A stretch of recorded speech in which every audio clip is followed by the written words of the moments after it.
Good morning. तर हा video खूप जुना आहे आणि मी उशिरा पोस्ट करते. म्हणजे झालं असं होतं की खूप दिवसापूर्वी आम्ही बाहेर गेलो होतो तेव्हाचं मी शूट घेतलं होतं. पण मी काही पोस्ट केलं नव्हतं. मग म्हटलं चला आज व्हिडिओ पोस्ट करते. आणि आपण जेव्हा असं निसर्गाच्या सानिध्यात जातो ना, तेव्हा एक वेगळीच पॉझिटिव्हिटी येते. म्हणजे मला तरी खूप छान वाटतं आणि या खूप छान छान गोष्टी मला ज्या दिसल्या त्या मी पटकन कॅमेऱ्यामध्ये कॅप्चर केल्या, ज्या कधीतरी आपल्याला अभावाने. तिथनं आम्ही गेलो हरभऱ्याच्या रानामध्ये. तर हरभऱ्याच्या रानात गेलो, पण हरभऱ्याची भाजी आम्हाला काही खोडायला मिळालीच नाही, कारण त्या झाडाला छोटी-छोटी फुलं आली होती. म्हणून मग आम्ही काही ती भाजी घेतली नाही. आणि नदीवरून जाताना मी एक क्लिप घेतली आणि इतकं सुंदर वातावरण झालं होतं ना, म्हणजे खूप छान वाटत होतं असं. त्यानंतर दुपारी घरी आलो आणि घरी आल्यानंतर रात्री आम्हाला करायची होती चकली.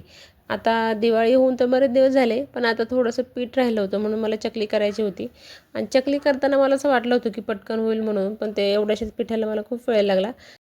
पण आहोंनी मला मदत केली म्हणून काही वाटलं नाही. त्यांनी मला चकल्या पाडून दिल्या सगळ्या आणि मी लवकर तळून घेतल्या. आणि असं काही काम करायचं असताना दोघांनी मिळून केलं ना, की पटकन होऊन जातं. तसं तेवढ्या बाबतीत मी खूप लकी आहे की हे मला खूप मदत करतात. तर मिनी व्लॉग इथे सेंड करते. तुम्हाला माझा व्हिडिओ आवडत असेल तर नक्की लाईक करा.